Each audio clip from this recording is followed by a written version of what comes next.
Hey, this is Gavin, and the thing above me is kind of my favorite LARP.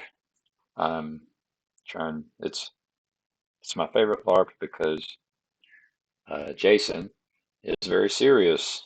Um, it's a big idea, and he's serious about it, and I support that effort. Um,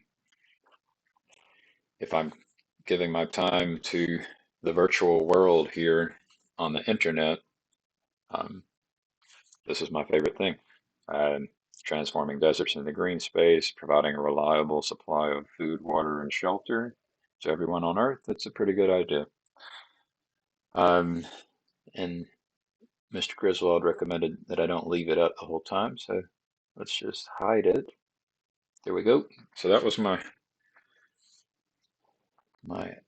advert.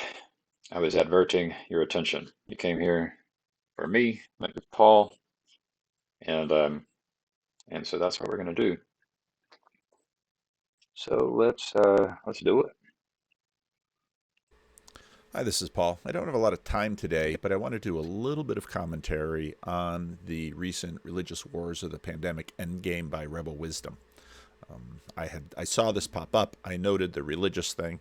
Actually, David sent me a note and said you might be interested in this video, and he usually doesn't send me personal notes about videos that they release. So when he did that, I thought, oh, he's David has followed the channel and followed the conversation, so he knows what I'm interested in. He'll sometimes comment, yeah, it was a 20-minute video, and you did a 2-hour commentary on it. So what's up with that? So um, it's interesting how so David Fuller with Rebel Wisdom, he has a network, and Paul is part of his network. And there's some status hierarchy going on um, in this virtual space on the internet. And, you know, like Jason I mentioned was at the top. Uh, I actually feel when I am giving my attention to Jason, it is meaningful. I can feel it. So I would encourage you to ask yourself, is this meaningful as you participate, as you give your attention to different places? And, slow down. You can actually just turn all the internet off, right? And you can try to be selective and notice if your participation is meaningful. Um, One thing to recognize is that some people are doing this in order to get subscribers and views because this is how they pay the bills. Um, and maybe it's you, maybe that's what you're doing. So just be aware that that's kind of what's happening here. Um, and we as humans are subject to peer pressure. Uh, like all these eyeballs on the internet, and the participation on the internet is being significantly shaped by individuals making money off the internet. Um, and Seeking an increase in subscribers and viewers and likes and follows and all of these things. Um, and that is shaping us. Um, and be careful. Be Just be really careful. Uh, this is completely related to this idea of sense making. Uh, and my claim would be that 10% of the population is pretty good at sense making. And so if that's the case, then Um, the ones with the most subscribers and likes and followers are the ones that are, um, you know, they are not the best sense makers, just because of the distribution of the statistics. There's the bell curve, uh, distribution of intelligence, capability, things like that. So this is a heuristic um, that you can use. So be on the lookout for people who who are not popular, who are trying to help and have the right spirit. All right, let me mute myself. He doesn't say it that way. He's far more generous. But I did, in fact, find this to be a very interesting video, and I probably am not going to have the time to go into it as detailed as I'd like, but I thought it was interesting, especially because they're framing it in terms of religion. And that's interesting, of course, because I'm a minister, so I'm interested in religion. And one of the things that swirls around us all the time is the question of the definition of religion, because the word religion is a tremendously difficult thing to define. And when we have a global event like this pandemic, and we have the kind of polarization and disagreements like we've had all around the world, but in the United States around this pandemic,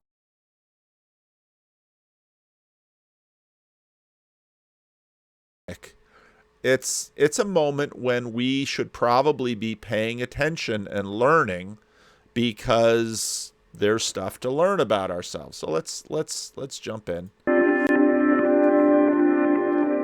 So this is a piece we've been working on for a while about COVID and the pandemic, largely fueled by a sense of like the narratives really shifting. Things are moving and things are also getting weirder. Things are definitely getting weirder. Now, if we pay attention to language, and he says the narratives are shifting, and of course he did that conversation with B.J. Campbell, the egregores, and we've sort of been turning up the heat on trying to feed our imagination with respect to the best way to conceptualize things that we're talking about in terms of the narrative, in terms of what we mean by this word idea. We talked about that a little bit in the Friday question and answer, talking about egregores, principalities and powers. Things are moving through our culture, and part of the poverty of modernism is that we don't adequately have language for it, the kinds of language that ancients would have readily imagined, because, again, they had a very different conceptualization of this. Partly it was sparked by the recent Joe Rogan interviews with Robert Malone and Peter McCullough, which felt like a kind of tipping point for what you might call the antithesis position. And there's so many different angles to it. There's so many different angles to the challenge of finding sense making with something as vast as the pandemic. And also taps into all of the different topics we've talked about on the channel before. Now, even when we get into this question of what do we mean by sense making, and this is, again, why I think religion is a valid word to use in this context, because it's not like we're sort of brains on a stick, that we're just out there deciding to come to propositions about things. We all navigate in a very nuanced way many, many questions that we sense are beyond us that we can't know. If I walk into a room, is the COVID there? And everybody would say, well, that's not really exactly the way to think about it, but it is kind of the way we think about it. And right away when the pandemic started,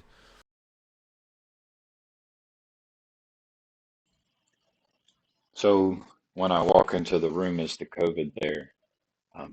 And what occurred to me is there's a lot of questions you could ask. Um, when I walk into the room, is the Holy Spirit there? It would be nice to know if the Holy Spirit is there. Um, when I walk into the room, basically there are questions that arise. So when Paul's talking about ideas, well, a question is like an idea. Um, Chad the Great, Chad for Pope, make Chad Pope. He had mentioned that an idea is like a flame.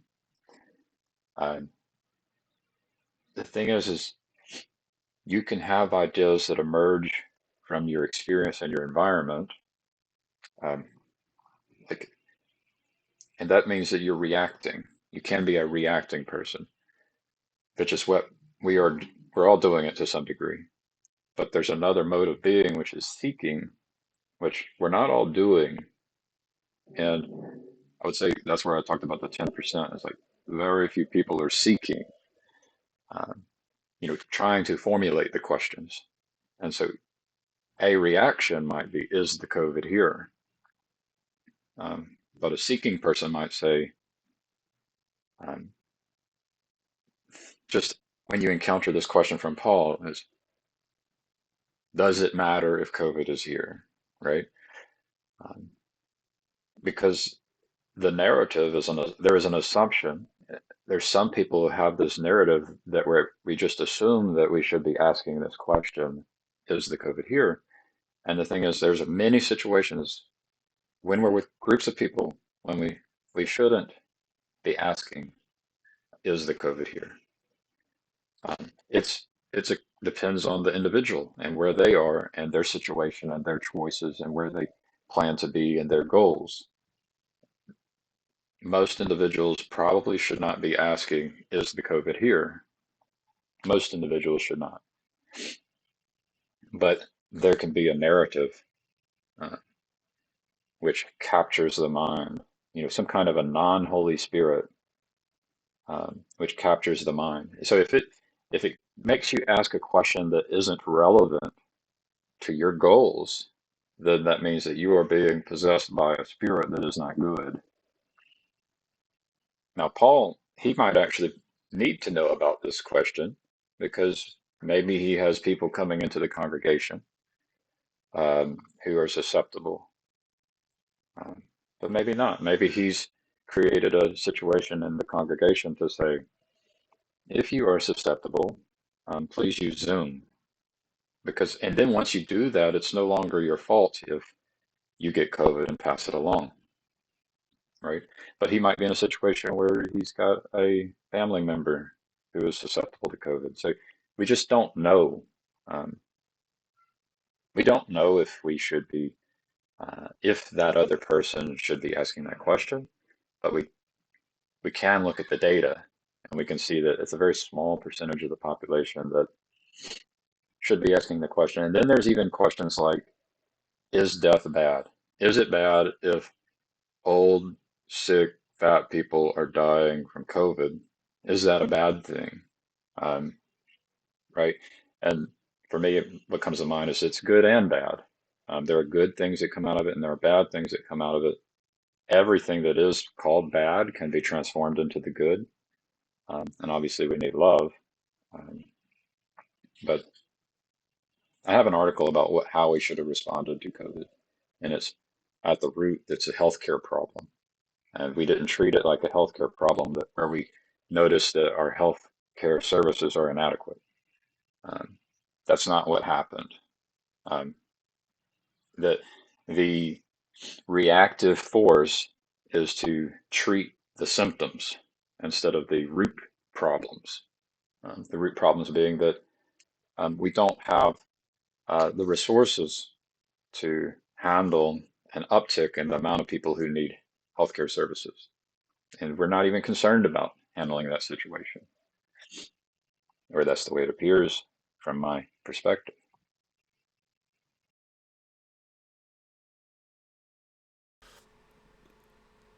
We noticed that just by our words, there was sort of a new imaginary presence that was biological because it's a pandemic and people were getting sick, and you can test COVID in a laboratory, but and now on test kits that are readily available, mailed out by the U.S. government and by your insurance company, et cetera, et cetera. But Notice that it was referred to as a pandemic. It wasn't referred to as an epidemic. And um, so, yeah, there are these words that we will react to and accept based on being a human.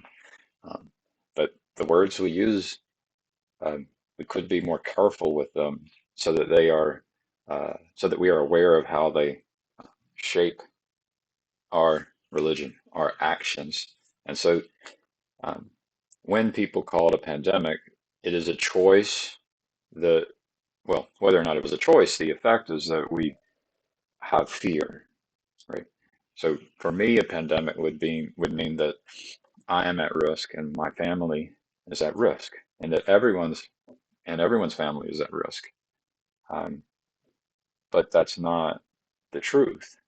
Um, Now there are downstream side effects based on decisions and how to respond appropriately, and we don't have great sense makers, so they respond in ways that does impact my family, even though the actual virus does not impact my family and does not impact most people's family. It's just the response to this thing that we chose to call a pandemic that has an impact.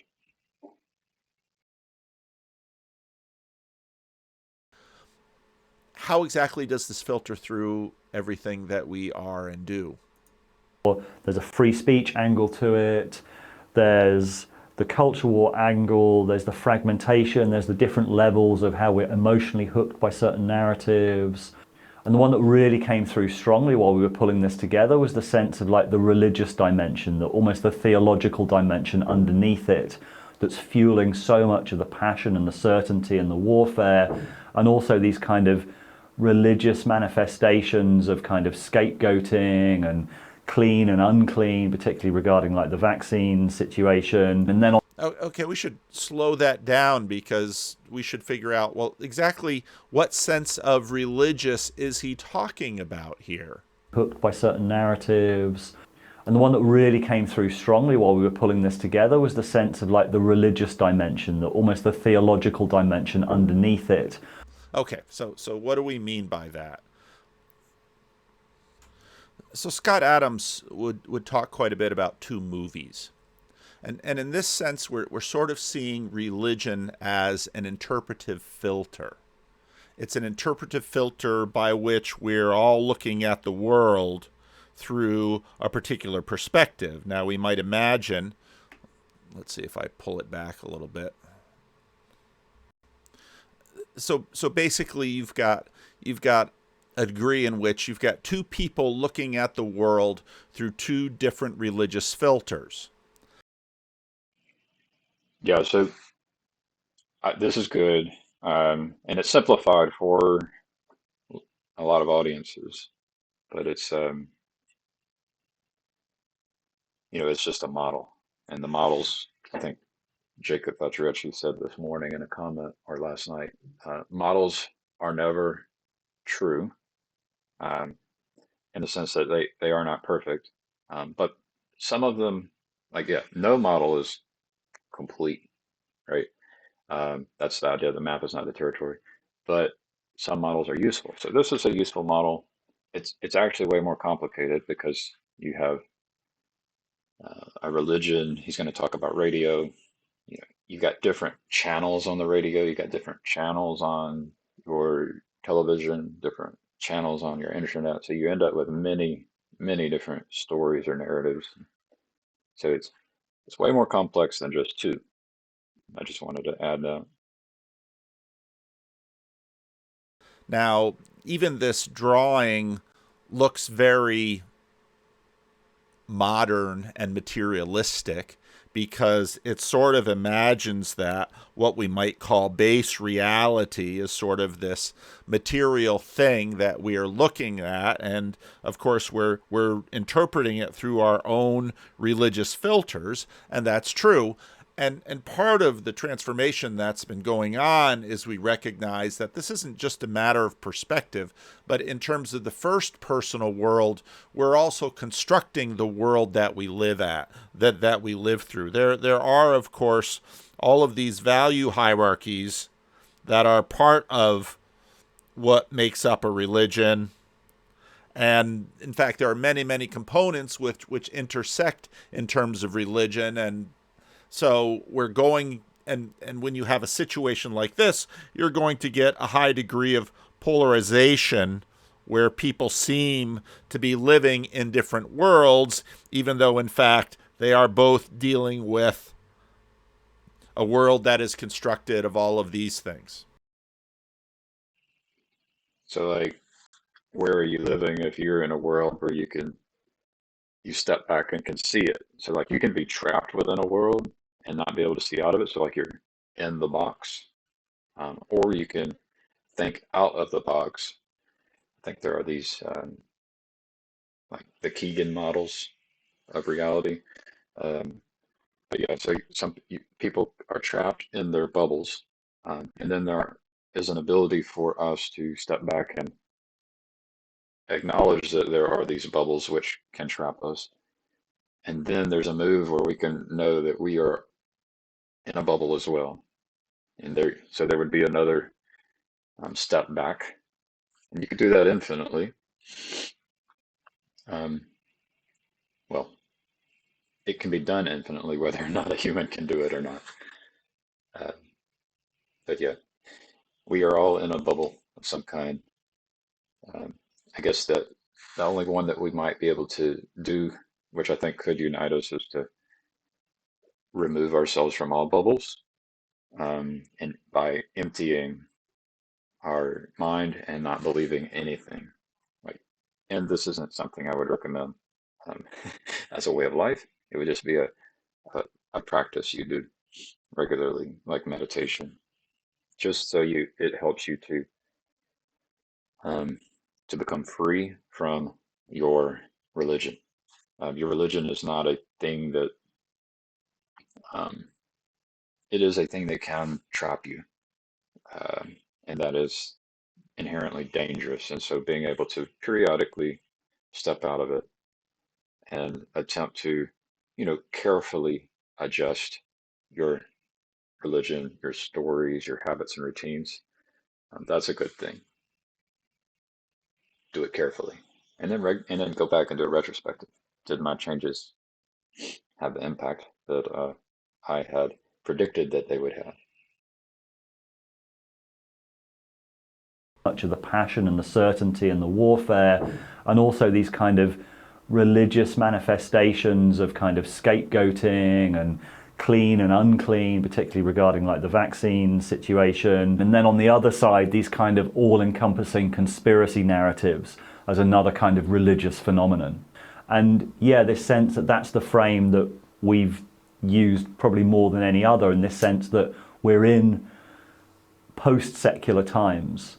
And if we don't recognize that, then we're going to be potentially kind of overtaken by narratives without realizing like they're religious narratives that are showing up through politics or showing up through other means. And the other And when he says we're in post-secular times, in some ways what he's saying is that what secularity tried to do was say, well, we're going to take the entire frame here, but we're going to sort of label parts of it and say, well, parts of this are private and parts of this are public, and we're sort of going to divvy up the world. But now recognizing the fact that, well, we are seeing the world in this way, the secular really isn't working. You almost had the idea, and I wanted to talk. Oh, I hate it when I do that. You very much get the sense that things are getting very meta in this way. That, well, it's post-secular because, of course, your view of the world through this also has a filter, and we'll call that religion.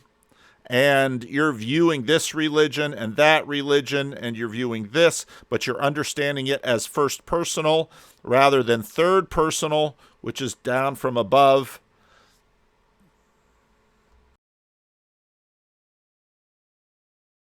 Do you think Saul? So this is a pretty good drawing about what I was talking about. Um, my my uh, proposition is that we have a practice where we take time to remove all of our beliefs and stories, um,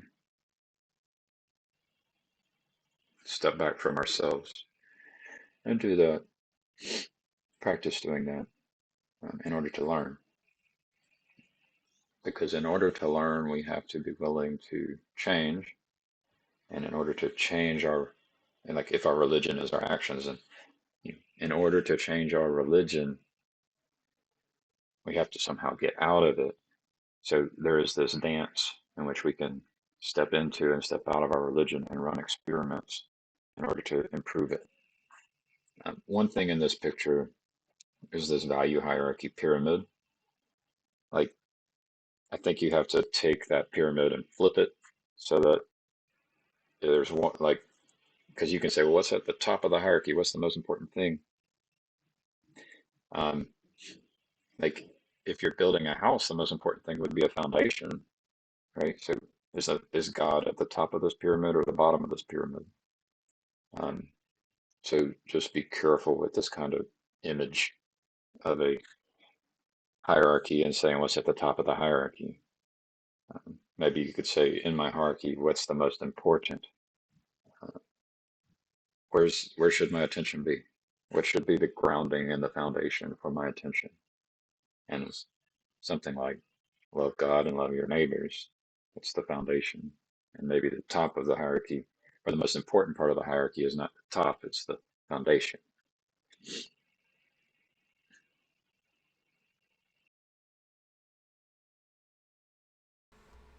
Major question that I've been wrestling with, which is what is responsible heterodoxy, where you're challenging the kind of holes in the mainstream narrative, and where does it go off the road and into the ditch on the other side? So I spent weeks pulling this together, speaking to lots of different people, including John Vervaeke, Mary Harrington, Paul Kingsnorth. I'm going to play clips from them and also talk about different kind of articles, mental models, different frameworks, and all of those that I reference. I'm going to put in. So I know John Vervaeke, and I've heard of Paul Kingsnorth, and I've not heard of Mary Harrington. Um, but like ideally, what you would do is you could go and look at their LinkedIn profiles, for example. Like, I want to know what you've done, because there's a question of who do we trust? Do we trust John Vervaeke, Mary Harrington, Paul Kingsnorth, everyone else that we could be giving our attention to? Um, and I would say don't trust anyone, don't trust any of them uh, in general to do your sense making. Um, and don't trust me. Um, Learn to do your own sense making, and then become a person we are, become our own authority, and then we work with others who are doing the same thing, and um, we try to hold on to the things that make sense to us, and but allow them, and then practice that stepping out of our own religion, um, and maybe big, and trying not to have our bias when receiving feedback from other people.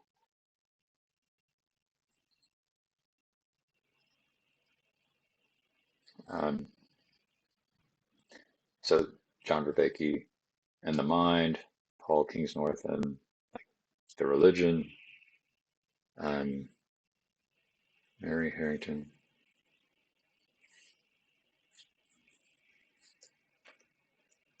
I can pause this. Sorry. All right. So Mary Harrington looks pretty interesting. So I'll probably learn more about her, or at least be open to learning more about her. She seems more interesting than John Vervaeke and Kingsnorth. And I say that because of, you know, experimenting with these things: gig economy work, intentional communities, gender nonconformity, and unconventional relationship forms. Um, the question, like one test I would do, it's protocol. You try to connect with her. There's no links here to connect with her, and you offer to help.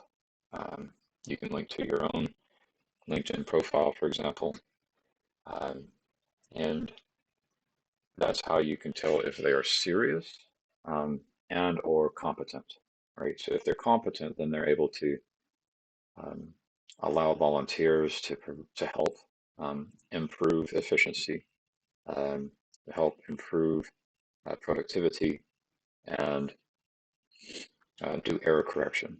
Like in they might not be competent, they might not be able to handle the volunteers, they might not be able to scale, right? And they might not even know that they have a scaling problem, which is kind of what I can do, is I can help people with scaling problems. Um, and or it's either that or they're not serious.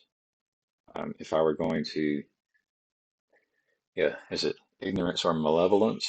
Um, it's probably mostly all the times I reach out to people, it's mostly that they are experiencing the problem that I could help them solve, and they don't even know that they're experiencing that problem. So, but yeah, I may reach out. We'll see. We'll see if our goals overlap. But let's continue. In the show notes below. Yeah, it's interesting. You use the phrase post-secular, and I thought, but you also use the phrase religious, and I kind of thought, yeah, post-secular it's interesting. It's kind of a euphemism, because I think part of what's going on right now is that we are living through the birth of many new religions, and I think there's a discomfort in culture, and there's perhaps a discomfort in when we're trying to make sense of things with thinking of things as a religious phenomena. But I think it is. Now, why are we coming into the birth of new religions? We've talked about that. We've talked about that quite a bit. Once you have narratives will generate communities, especially in an internet age where we sort of can find each other easily. And once you have those communities, there are going to be practices and habits and reinforcements and value hierarchies and disciplines that create structure to those communities, and even institutions that come out of those communities. And whether or not these communities are tied to some of the large overarching religions that are out there, or they become like these micro things that Tara Isabella Burton was talking about in Strange Rights, you're going to have all of these new religions. It is one of the key frames to look at it through, because it doesn't start to make everything make sense. That's one of the traps we fall into in Sensemaking. Like, that's what it is. It's an aspect of it, but I think it's a very useful aspect of it. We've talked about it a lot on the channel, that we are living in religious times. I've called it the age of breach, because I think one of the things we're seeing, and I think we're seeing it with the pandemic situation as well.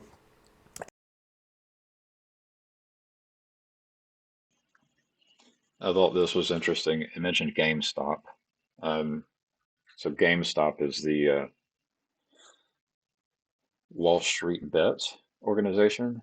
So we in this virtual space on the internet have the ability to organize and have an impact where we cause financial harm, for example, to people with power.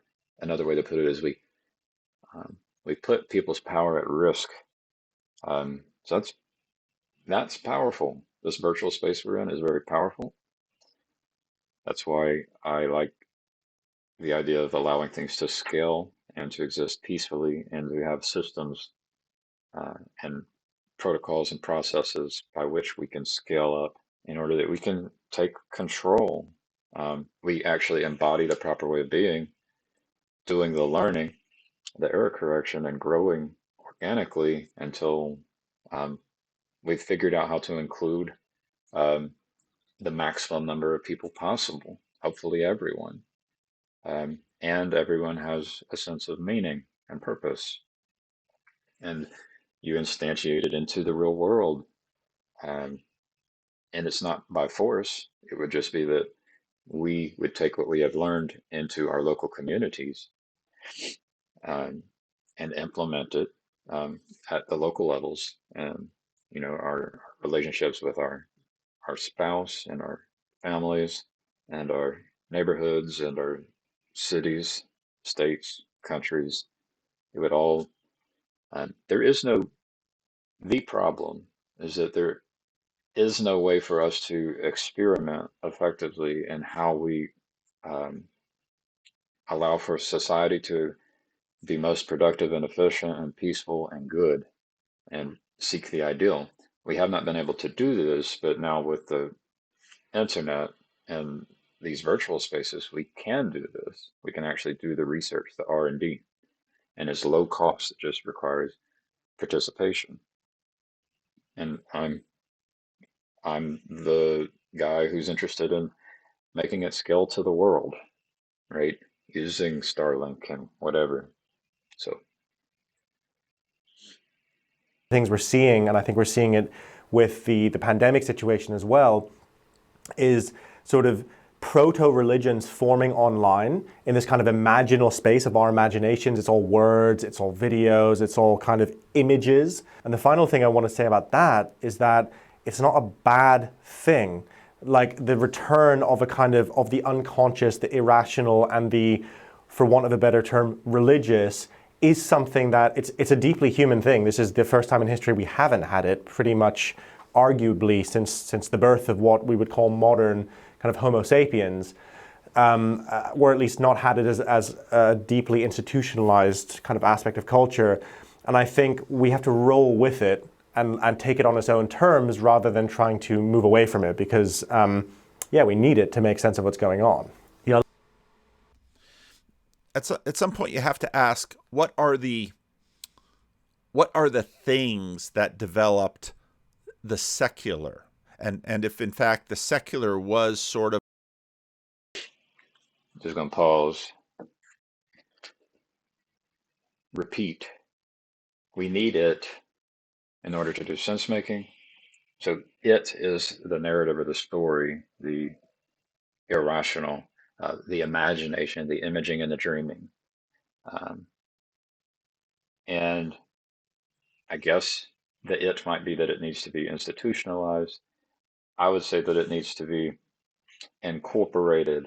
It needs to be incorporated into, we need to participate. There's a call for us to participate in the virtual space that is low cost, where experimentation can take place, and discover the truth, the ideals, the protocols, the processes, do the learning, do the knowledge, do the error correction, and instantiate it in real life.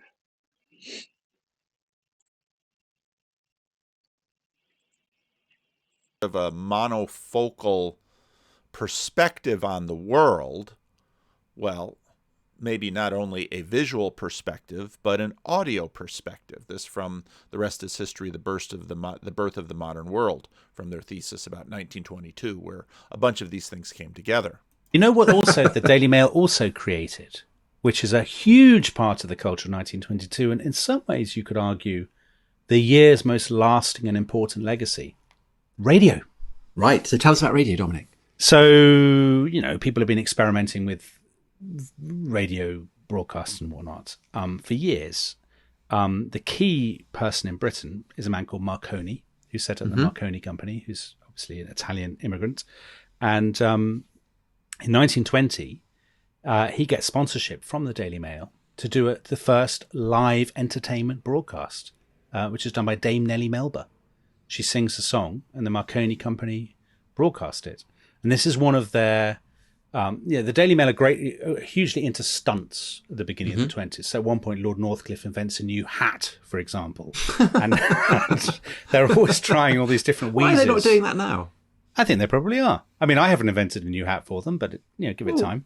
Get on with it. But yeah, the Marconi Company they're the real pioneers in Britain of radio. So it's in early 1922. I think it's February, actually, 14th of February, that you have the first regular broadcasts, which are from a hut, which I've been to, Tom, actually, because I did a documentary about this for the BBC, because this is where the BBC comes from. There's a hut in a place called Writtle, which is outside the Marconi factory in Chelmsford in Essex, and a man called Peter Eckersley would broadcast on Tuesday evenings for half an hour. And they were the first regular radio broadcast. Now, this is going to feed into, obviously, a lot of the narratives that David and Ali have been developing about heterodox narratives versus, and even adopting, which is language that David has been using for quite a while. Heterodox is, of course, a loan word from my world, because heterodox is in contrast to orthodox, and I thought that Peter Liebenberg and his thesis and antithesis on the pandemic is also a good framing. But of course, what we've seen is and I am unorthodox. So I don't know this word heterodox. I would prefer unorthodox. And I've recently started calling myself a barbarian or savage. You know, as the Europeans came into North America, they called the native savages. Um, even though the Europeans were the ones that were in the wrong. Um, like definitely in the wrong, and I'm not. That doesn't mean the savages were in the right. Um, but yeah, they were looking down on. So maybe we should all remember that we are all savages. We are all barbarians. We are all children. We are all imperfect.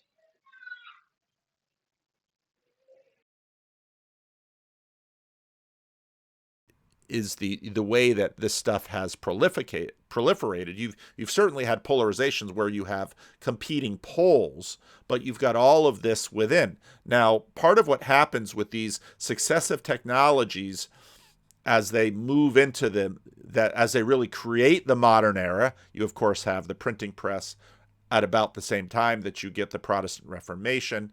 So you've got all of these forces, and now in the 20th century you're going to have a compiling, a speeding up of technologies, and how that both creates the secular but also then will, especially with the internet, pull it apart. But you've also got the other layers underneath manifesting themselves in different ways, and they're going to go into the different ways that, let's say, in the UK, the way they approached radio and the way it rolled out in the United States. Podcasts. In Britain or in the world? In Britain. Now, what's happened in America is that you have had this explosion of radio at exactly the same time, but in America it's completely unregulated. So you have kind of maybe 100 radio stations by the spring, and then in the summer you have hundreds of radio stations in America. Right. So it's like kind of internet startups suddenly. It's exact. And again, now this is what technology does in many ways, because whereas before, let's say, a certain way of being or a way of talking was in an individual, and you actually needed access to that individual or fellowship with that individual. With print, of course, the words can get put onto paper and into language and can go out into the world. Now, with the technology, you're still going to have individuals, and they're going to fight for, eventually you're going to have things like intellectual property right, and you're going to have celebrity, and you're going to have all of these things. But the mechanics of radio means that you can have many, many stations, and well, then suddenly all of the filters are going to get up. So Tecumseh said that so this is back in like the 1800s, the early 1800s. He was able to predict a solar eclipse on the day, and he was able, for his people, and he was able to predict that there would be a comet in the sky, and then 50 days after that, there would be a giant earthquake. And this is back before our ability to record and transmit information.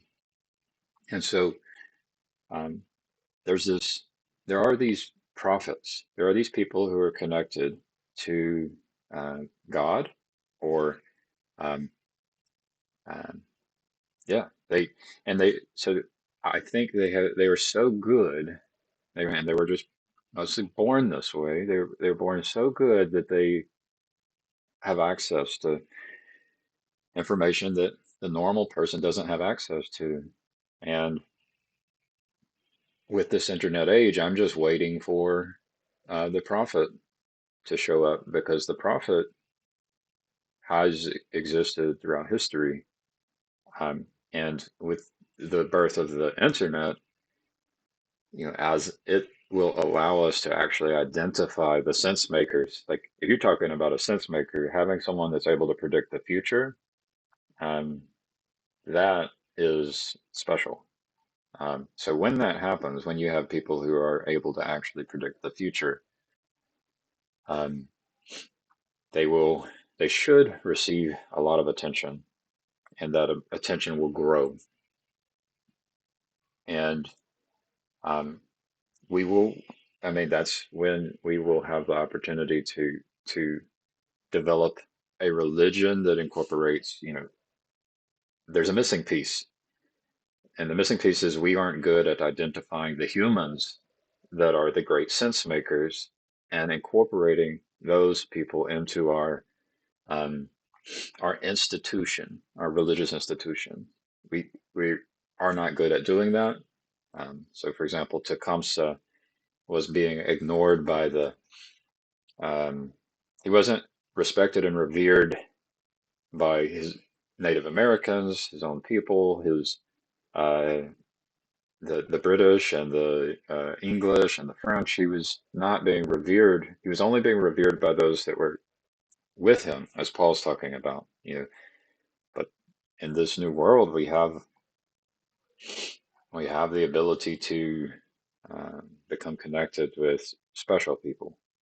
So, uh, like I feel like John the Baptist, um, just saying that I'm preparing you for uh, special people, um, and the eventual emergence of a new religious institution where these good special people are given the power and respect that they deserve. So that's that's part of what's going on here. That is Yeah. exactly that. So lots of people have asked questions about, what is the most important invention or discovery that is associated with the sort of modernity of the 20s. So Kevin Douglas asks about broadcasting. Chris Salmon says, which is the most important invention? And I would say the answer is radio, actually. And I think what's so interesting about it is in America, it is advertising funded. And there's this explosion of radio stations throughout the summer of 22. There's this sort of sense of chaos and free for all. And in Britain, the people observe this and they say, oh my God, we can't have anything like this. This is an absolute this would be the worst possible thing. And they actually say, it's an anarchy, it's chaos. And of course, that we were talking last time about that the absolute. So I think the proper way of being the one for these special people is that they will um, receive donations and use that to provide for their necessity, for their needs. That'll be something that's just basic, and they won't be interested in um, materialism and uh, living in the bigger house and having the nicest car and the nicest clothes. That won't be their aim, and um, and the structure of the organization will be in such a way that these special people can easily just go where they want. They don't have to be on Twitter. They don't have to be on some platform. It will be the people themselves with the power, and they can go wherever they want. Um, and they could even bring down entire platforms. There's no reason why, like, Twitter and Facebook could disappear if the people who deserve the power are receiving the power and they choose to go to a platform that's better. So, you know, if someone like me connects with these people and points out why they should be using a different platform, I think um, they would just be able to bring down entire platforms they would threaten these these people who are in positions of power. So this all has to be done very carefully because the small number of people in positions of power. And I'll go back to this Mary. Like, I think she mentions like the elite. Yeah. So um, diminishing returns for all but a shrinking elite. Like the elite are very few, and the elite is the wrong word, but these are corrupted, selfish, powerful people. they are into the materialism and the power, the wealth. We have an inverted power hierarchy. And so this is why I like the idea of the prophets will be using masks, like Chad, and they will be anonymous. They can have profiles on the internet, but they will, and I hopefully would become someone who could be trusted. And there's a question of how you earn trust on the internet, which I have lots of thoughts about that might bore you. But yeah, expect the special people to be wearing masks, being anonymous, and so not me. I'm not wearing the mask. I'm not being anonymous. The special people will do that, and it will be because they are they don't want to be targeted by those who are in the wrong, who are evil, who are selfish. Tecumseh tried to do this, but he couldn't at that time. He tried to use his brother to be the face. And then he called himself the prophet, and the power got to him because he didn't deserve the power. He wasn't the one who had the prophecy. His brother did. Tecumseh did. But we now have this technology that can allow for us to be anonymous on the internet and provide prophecy, and organize around people in positions of power who are anonymous. We don't need to know if they're what color they are. We don't need to know what. You could even, you could take it to the extreme as far as anonymity is concerned. And this is what's interesting, is that a lot of the woke culture are right about some things. Like, we shouldn't care about people's identity. Like, if you want to steal man, what their aim should be is like the person, not their skin color, not their accent, not their gender. None of that should matter, right? So that's what's going to happen. There's a lot of these woke people are spot on, but they are confused exactly how it will be implemented or should be implemented. But yeah, that's that. Ubiquitous fear of anarchy and of Bolshevism and all this kind of thing, and the thirst for order at the beginning of the 20s. And I sort of wonder whether that's in people's, they have this hatred of disorder and of uncertainty, unsurprisingly, after what they've been through. And so the Marconi company and 5 of the other big companies get together, and they want to set up a monopoly licensed by the government, which will be called the British Broadcasting Company.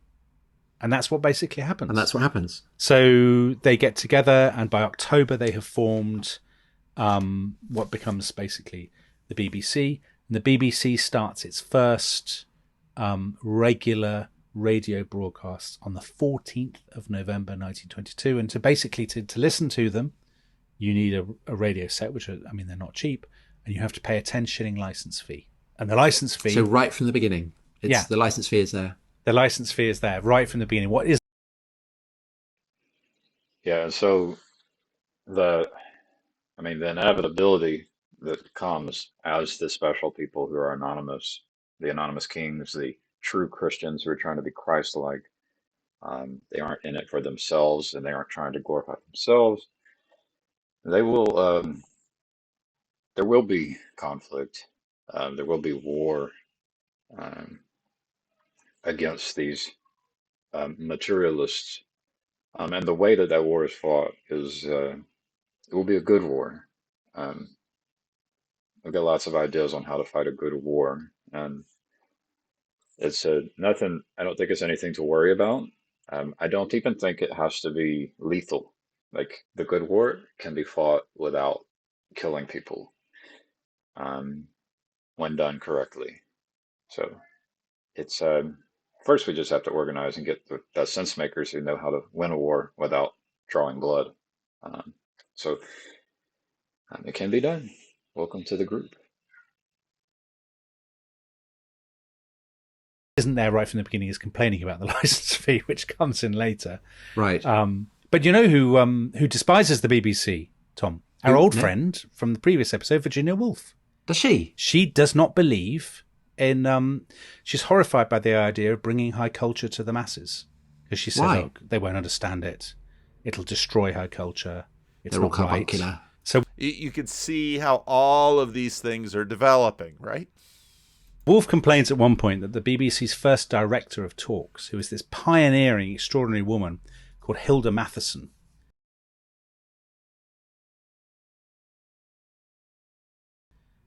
Wolf doesn't like her. She says there are two things wrong with her. One, she's got a wooden face.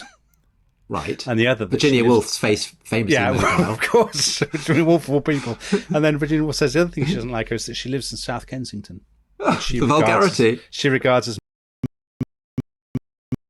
middle class, drab, Common. and dreary. Yeah. So she's a cracker. yeah, lovely person. So from a British point of view, I would say that's absolutely the most important thing about 22 is that. Did you read about the creation of first BBC drama broadcast on BBC? No, go on. Give me. It went out on Christmas Eve, Yeah. and it was called "The Truth About Father Christmas." Oh my God. So What a thing to put out on Christmas Eve. I know everyone's put away their Christmas decorations, but a little final festive touch there. That was the first ever BBC What does it? radio drama. Does it tell the real? What does it say? I don't know what it's about. I'm guessing Probably it's a the lot. truth about Father Christmas, Dominic. That's probably lost now. Maybe it's on BBC Sounds with their unfair monopoly. I like your framing about just seeing it as a religious phenomenon shouldn't be that kind of aha moment that, now we suddenly understand it, because that's just being caught in exactly the same dynamics that will come in. Right, because once you label it as religious, okay, well, what does that tell you? Well, what does it tell us? It's a very good question. I think it suggests how deep this goes, and at least for people like myself, it suggests that, this isn't something apart from everything else I do during my day. Into later. John Bavacki talks about this a lot. Kind of insight porn is one way of looking at it. Addiction to insight is another one. We're all groping in the dark, and I think starting from that, we're groping in the dark, trying to make sense of things just as much as anyone else. What I have done in this is to talk to as many people as I can who understand this, and I'll play a few short clips from them in a second. So we're all groping in the dark. The question you have to ask yourself is what skill set helps you to grope in the dark. And I'll just tell you the first one that comes to mind based on my experiences, and it's just going to sound crazy to some people, but I would do wade fishing. So the goal was to walk up a river and fish and catch fish. And then once we were done, we'd turn around and float down. This was a large part of my upbringing. And the reason it reminds me of groping in the dark is because when you're fishing, the water isn't always clear. Sometimes you're making steps into the darkness. And so there's a lot that I learned. I had bloody shins, ankles. I hurt myself many times in that process of learning how to walk upstream in a river and being able to see what's in the bottom. I almost drowned one time. So the question is, what skill set do you need to do this groping in the dark, and what practices can you do to help you grope in the dark? And I would suggest that David Fuller and these people he mentioned could benefit from someone like myself who did wade fishing. But not only that, the entire the software engineering and the debugging specifically, being able to troubleshoot and debug complex software systems is a skill set that would be valuable and would help you be able to grope in the dark, right? So I've actually did some practices where I would try to connect things blindfolded, right? Have you done work blindfolded? Like maybe blind people could help us grope in the dark, right? So I just wanted to chime in because I question whether or not these people who are David Fuller's authorities are actually good at groping in the dark. And is David Fuller good at identifying individual strengths and weaknesses in relationship to the goal of being able to grope in the dark in our sense making? And what is David Fuller's motives? So second, and then we'll have more from them later in the piece. Again, everything that we're referencing, I'll put down in the show notes below so you can follow up.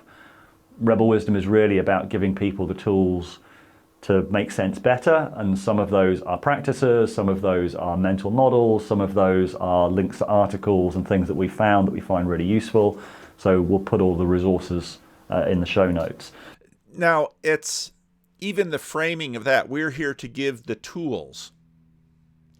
It's not terribly post-secular, because in a sense that still engages in sort of the division between, well, these are the tools and these are the outcomes. And it's a very legitimate distinction, but you know, David's background is, of course, in secular journalism, which is supposed to present the objective, the third personal. And so, well, we're just giving you tools.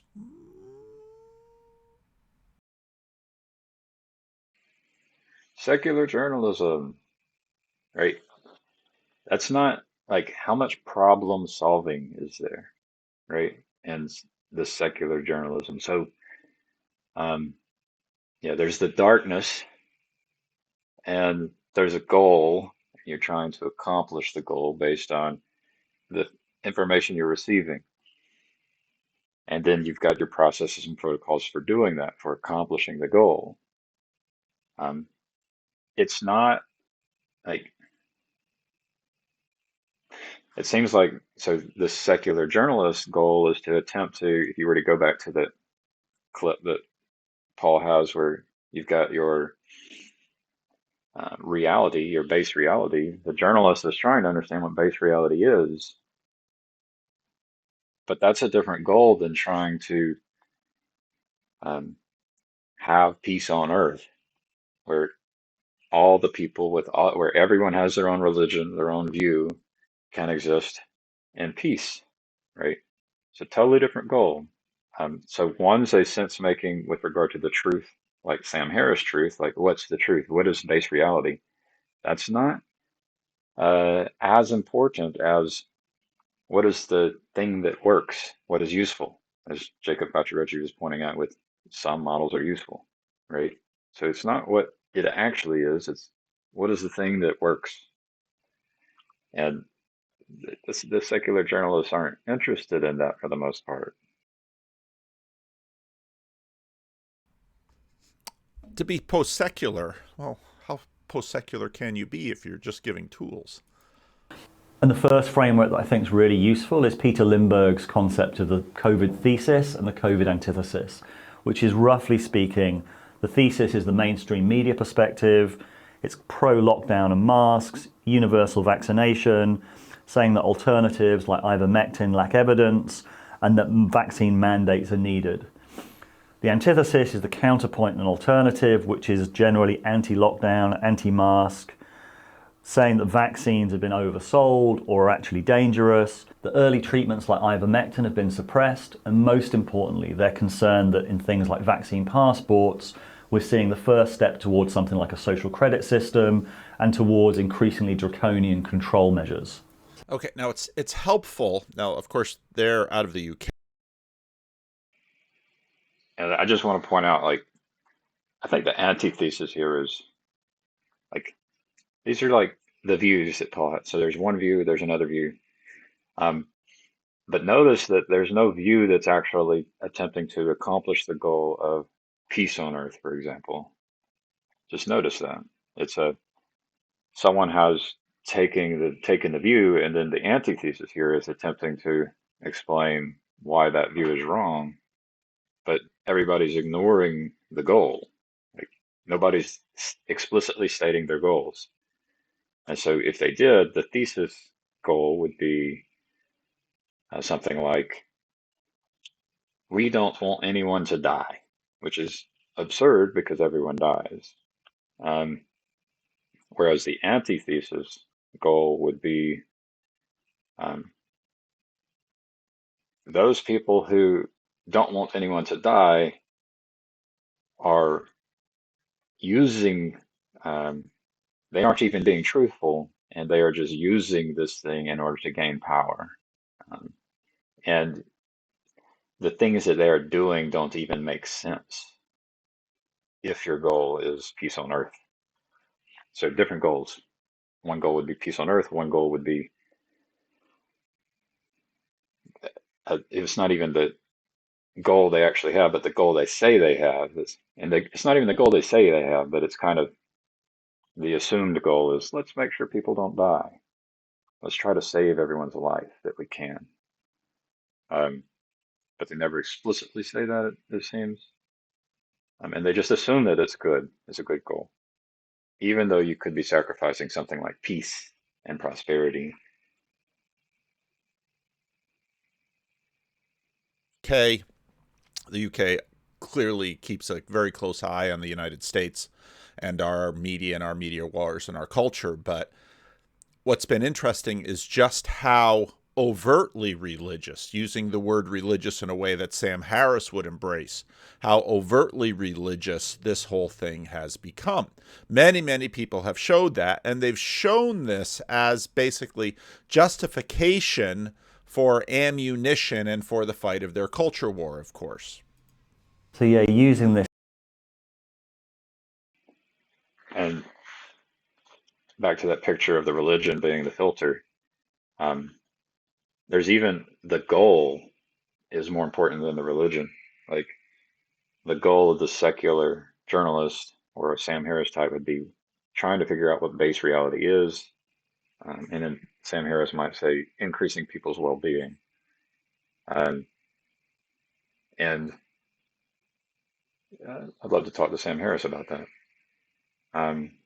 But for me, ideally, there would be this goal of peace on earth. And you can start with goals like making sure everyone has access to clean water, food, and shelter. That would be pretty good. So, yeah, the religious, I would say, try to understand the goal of the religion.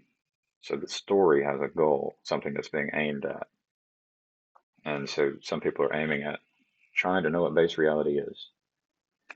And even like the Sam Harris types, they might say that well-being is their goal, but they like have an assumption that understanding base reality is the means by which well-being happens. And that might be a wrong assumption. So they've connected one goal, understanding base reality, and saving everyone's lives with increasing well-being, and they made a leap without reason, or at least it's not explicit. I don't understand it. This thesis antithesis divide, you can start to see, okay, how is the religious dimension starting to show up in the thesis side? And Mary Harrington had this really great piece. And that's incredibly important because in the thesis side, because in the secular frame, the thesis side wants to says, this isn't about anything in terms of religion. So right there, even the definition of religion is pegged by the side. A couple of days ago in Unheard, called Vaccine Purity Has Infected the West. And I caught up with her.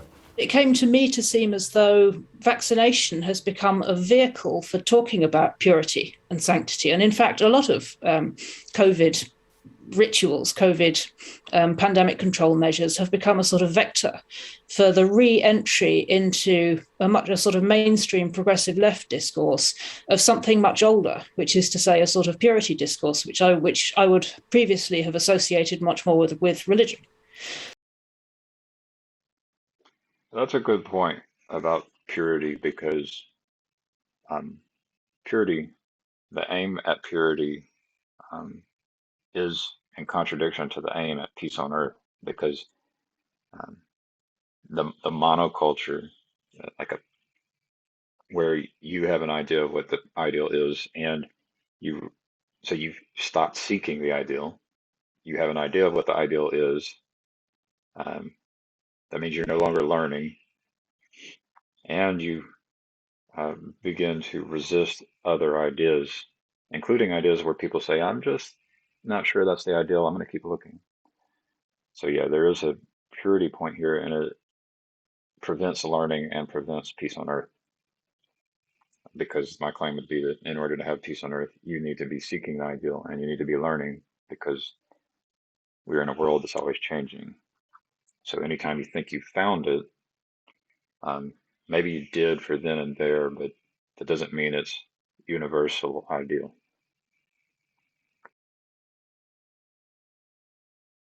Now, again, what does she mean by that? A purity discourse? Well, basically, you're saying that there are categories that around which religions reliably express. And so very quickly we're into Jordan Peterson, Jonathan Haidt categories, because... Do you call him Haidt or do you call him Haidt? Do you call him Weinstein versus Weinstein? Do you call him Crowley versus Crowley? Kind of reveals something about you. These are things that overall anthropologists have noted that your culture is going to have these aspects.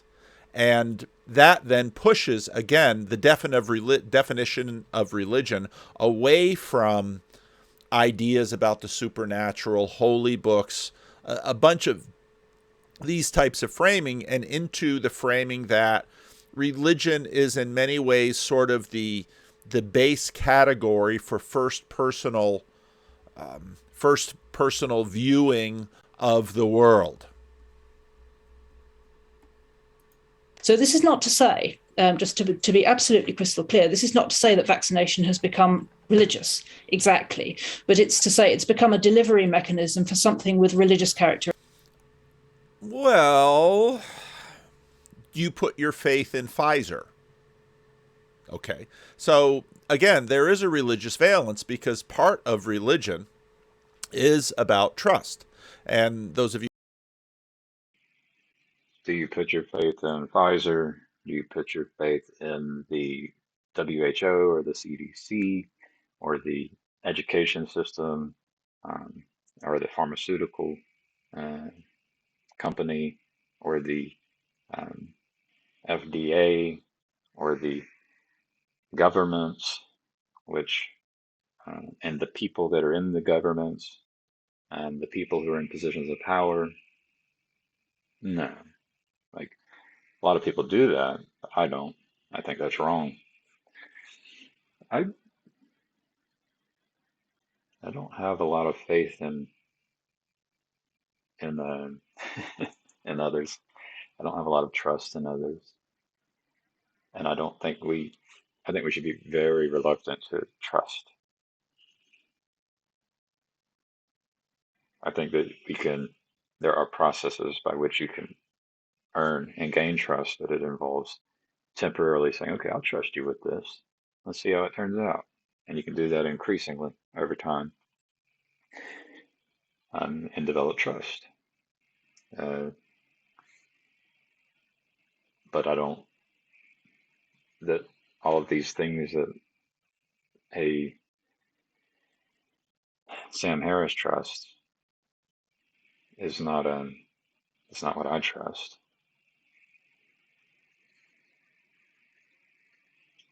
You who saw my rough draft of Sunday this week, if you now I'm going to tell you the tricks. If you look at carefully, because my black and yellow slides often have the text on them, and usually if I take the text from a particular translation of the Bible that's out there in the marketplace, it will be shown like the NIV. Sometimes you'll notice the text and there's no NIV or NRSV or ESV or KJV or any of those things. Well, it's because I've doctored it. Well, and then sometimes when I point that out, people get upset. Well, how dare you change the Bible? I say, well, wait a minute.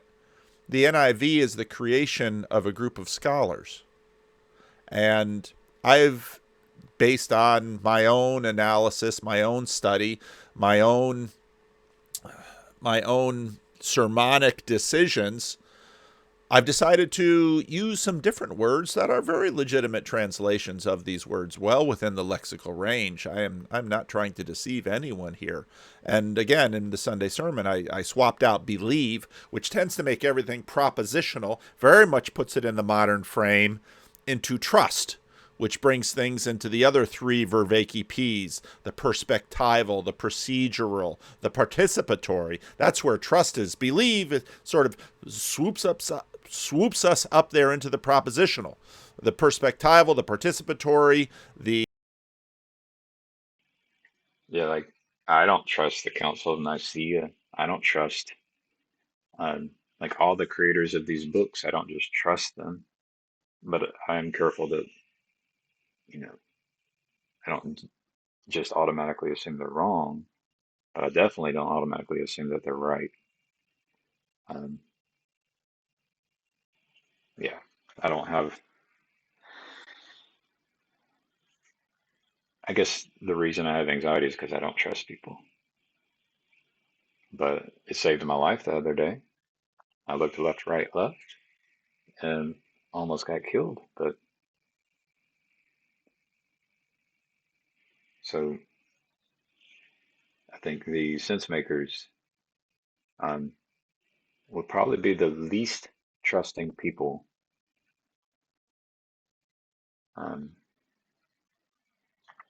Yeah, you have the least amount of beliefs and the least amount of trust possible, so that you have the minimum amount necessary to live a meaningful life, which I guess a lot of people here are looking for meaning. My meaning is just that I trust that I can become and transform into a person who is able to do good work. And the story I tell myself is that we can find the special people, and organize in the virtual realm and then instantiate it into reality. And that's what I do. I learn. Yeah, so I listen and learn and love and respect, and trust.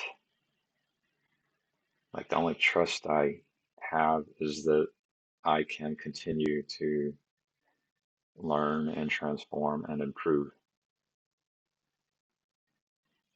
Yep, that's all. I can only do what I can do, and I'm not responsible for all of you. The procedural, that's very much first personal. Characteristics. So that's just a short clip. I'll play a bit more from the interview later in the piece.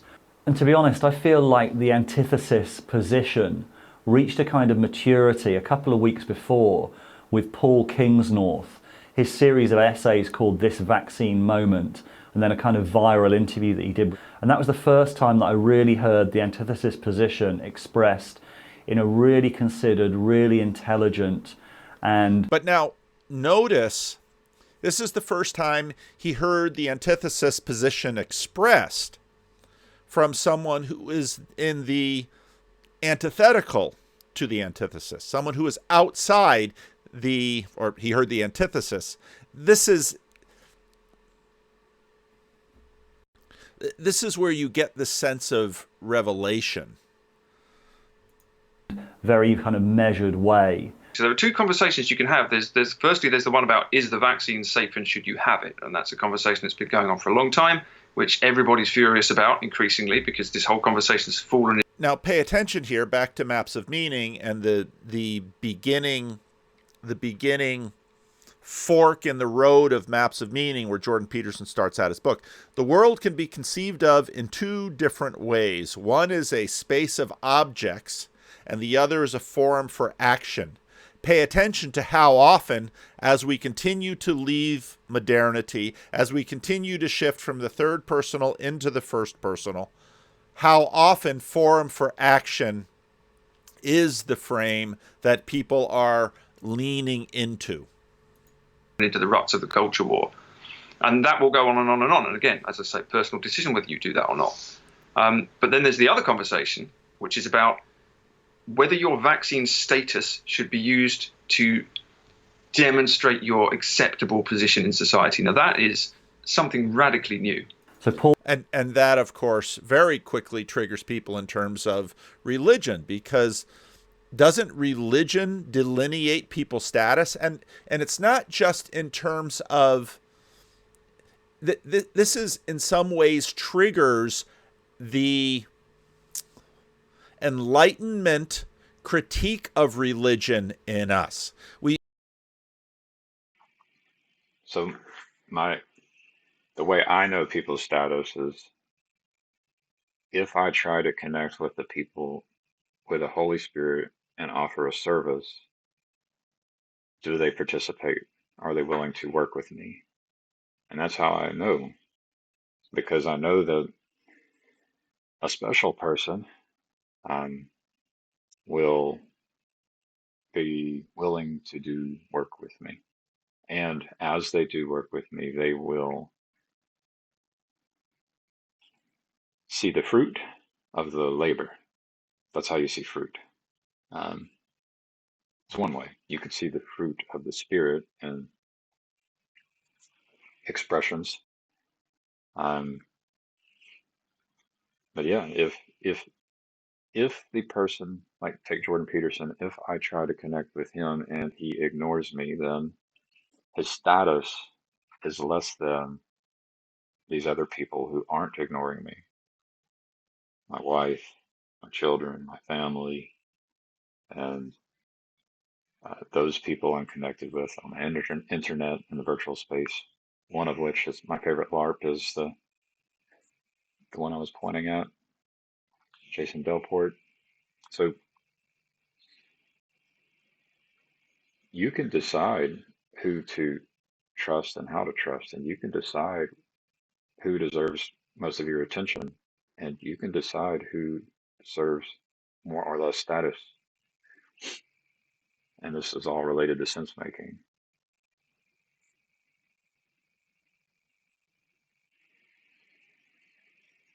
We've all been set up to say, then go back to the new atheists, and well, it's religious people that are bigoted. It's religious people who categorize other people based on aspects of their lives that they may or may not be able to take responsibility for or have a choice of. That's the kinds of thing religions do. The opposite of religion is inclusion and acceptance of all. But very quickly, it was the thesis tribe that began playing what everyone recognized to be a religious game because of the formation that the new atheist conversation had used against the church. Paul's someone who's been on Rebel Wisdom before. He's someone I really respect, and even though I don't agree with everything that he wrote in the essays, I think it was written in a really open and curious way. And I think his argument there are David's values, open and curious, and that's in some ways, again, we don't see these values very quickly, but those are the good values, open and curious. And now anybody who watches my channel knows I love open and curious because I'm very open and very curious. But we should just recognize that these are the values, and these values will be shaped in terms of, let's say, a Big Five personality profile. You can map them onto that. You can map them onto a lot of different things. And Open and curious. I'm reminded of Michael Sartori talking about how, the original sin and how the most violent place in the world would be among a group of 2 and 3-year-olds who were acting like gods, like Adam and Eve did. And so as you mature, I think you would mature into something or someone who is possessed by the Holy Spirit, and then you would become someone who is open and curious. And so if you're not open and curious, then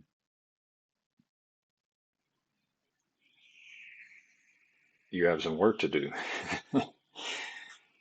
These personality traits, and I don't trust Jordan Peterson and these people who study these things.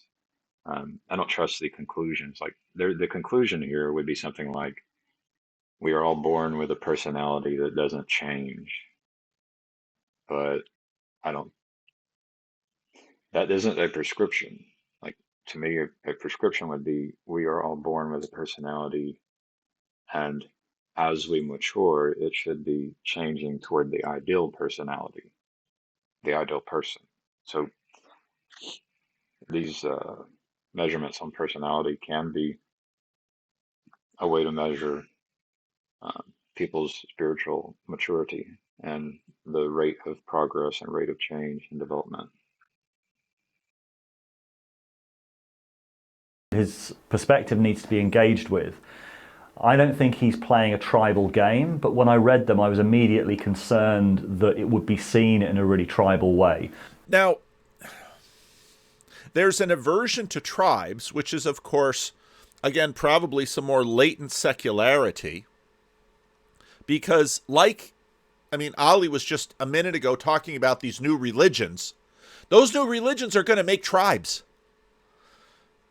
Tribalism is inevitable because you're not going to have a new religion without a new community. And another word for that new community is a tribe. And so, this aversion to tribalism is something we should up the resolution on and say, we should not be so sensitive to tribal formation. What we should probably be thinking about is, how must we navigate a world with more tribes? Because in a sense, what radio did. I think Paul's exactly right there. How do we navigate a world with more tribes? I think that multiculturalism, diversity is a good thing, and I have a lot of ideas for how to do it. Anytime you have this purity impulse where you think that you know the ideal, then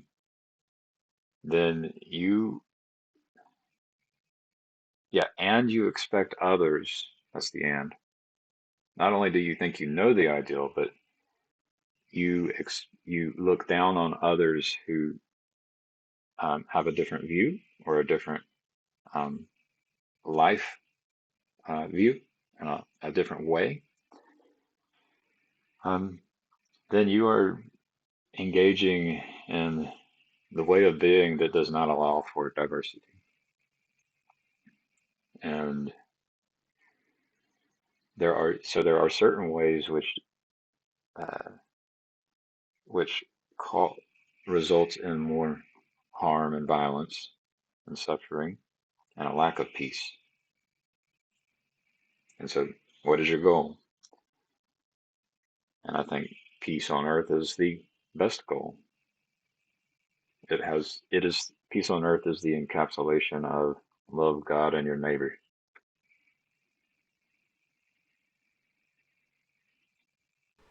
Was create some huge tribes. I often noted to people that what happened in the seeker movement towards the end of the 20th century is that churches were no longer differentiated by propositional doctrinal assertion as much as which radio stations they listened to. Because increasingly, especially in evangelical churches, the pastor is not as important in terms of church growth, church development and the ability of a church to really capture and motivate people. I mean, Paul Anleitner notes music is the sacrament of evangelical, big box evangelical Pentecostal churches. That means that the worship pastor is probably the most important person, and the music is most important. And so really you're down to what radio station do you listen to? And if in fact you want to try to grow a church, now this gets super complex, and we had that really wonderful conversation with Sam too about music. It's so integral that communities and tribes are being formed around other things other than, let's say, well, why were churches segregated into theological tribes? Well, the printing press, the Peace of Augsburg, the 30 Years' War, the Protestant Reformation. And in a sense, many of these old layers don't go away. They just continue on.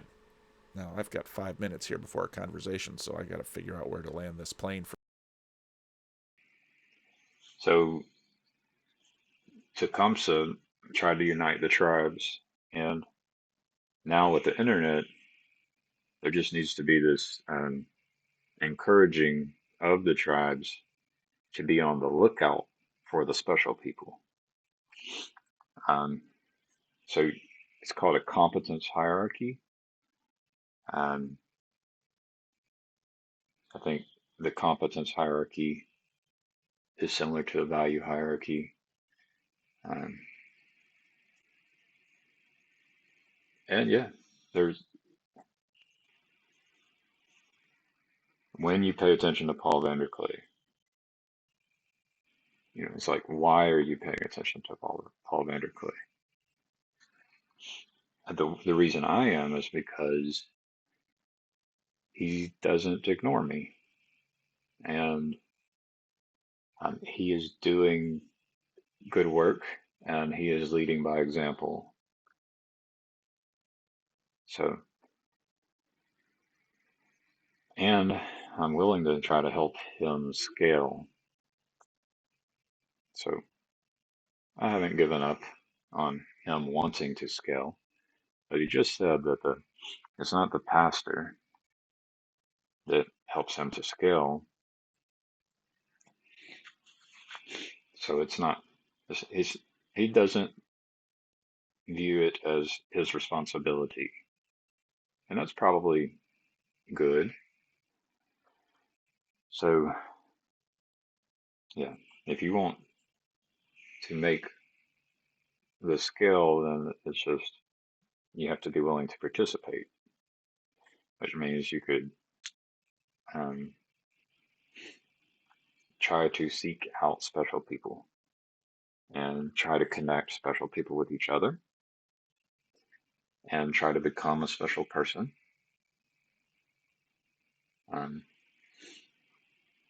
That's my view. For now. So I asked him if he was worried that what he wrote would be weaponized.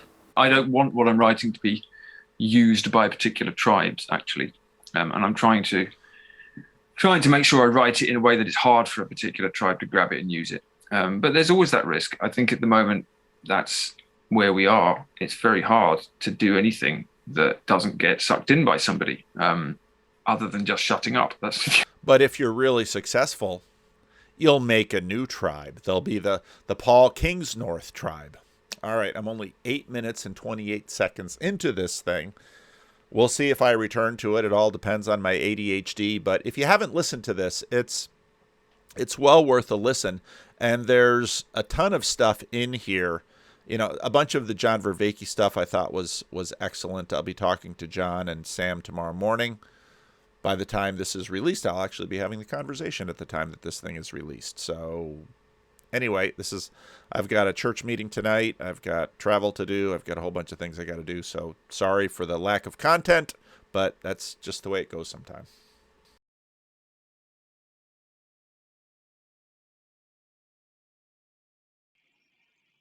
So, sorry for the lack of content. I took his 30-minute video and just turned this into an hour and a half long video. So if you like content and you like this, just let me know. Yeah, and it's interesting. Like if you provide feedback and say you don't like this, if you do like this, like, am I supposed to respond to the audience? Am I supposed to give you what you want? Because I could take this thing and condense it down into 10 or 15 minutes. But I'm cool with experimenting with different things. If you like my content, I would say the best thing to do would be to join my Discord server, because that's where I'd be more comfortable sharing things that people on YouTube don't see. Yeah, that's my recommendation. Paul mentioned, um, Paul VanderKlay mentioned that Paul Kingsnorth could become so popular that there becomes a Paul Kingsnorth tribe. Yeah, and so I'll say it again, just seek out people who are trying to be special, and seek out trying to become special. Right? So we are learning, we're doing the listening, learning, loving, and respect, trying to transform and transforming, finding each other and cooperating. So that was good. Thank you for your time. I hope you enjoyed it as much as I did.